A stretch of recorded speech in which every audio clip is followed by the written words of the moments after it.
GTV Maharashtra news, बातमी फक्त जनतेच्या हक्काची। पत्रकार गोविंद देशमुख यांना दर्पण रत्न पुरस्कार जाहीर। दिनांक 6 जानेवारी 2026 रोजी पत्रकार बाळशास्त्री जामकर यांच्या जयंतीनिमित्त मराठा मंगल कार्यालय मलकापूर जिल्हा बुलढाणा येथे वितरण सोहळा।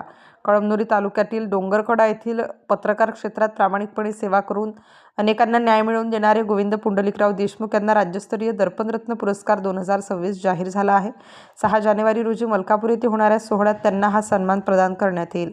आंतरराष्ट्रीय नामांकन प्राप्त हिंदी मराठी पत्रकार संघ आणि दर्पण वृत्तपत्र यांच्या वतीने या पुरस्काराचे विविध क्षेत्रे पत्रकारिता, शिक्षण, साहित्य आणि सामाजिक कार्य, वैद्यकीय, क्रीडा, राजकारण आणि कला क्षेत्र, महिला सक्षमीकरण, कायदा आणि सहकार क्षेत्र प्रतिष्ठेच्या पुरस्काराचे आयोजन केले जाते। गोविंद देशमुख यांनी आपल्या लेखणीतून व इलेक्ट्रॉनिक मीडियातून केलेले कार्य आणि पत्रकारितेच्या क्षेत्रातील सातत्यपूर्ण योगदानाची दखल घेऊन ही निवड केली।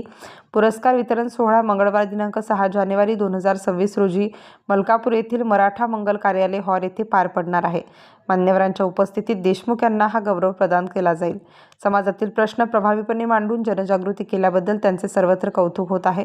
दरवर्षी हा पुरस्कार पत्रकारिता, शिक्षण, साहित्य, सामाजिक कार्य, क्रीडा, कला, राजकारण, वैद्यकीय, कायदा, महिला सक्षमीकरण आणि सहकार अशा विविध क्षेत्रात उल्लेखनीय कामगिरी करणाऱ्या व्यक्तींना दिला जातो।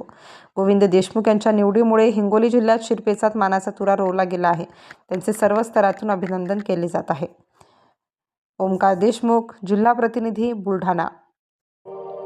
महाराष्ट्रातील महत्त्वाच्या आणि ताज्या बातम्या पाहण्यासाठी आमच्या GTV न्यूजला YouTubeवर सबस्क्राईब करा आणि बेल आयकॉन प्रेस करा।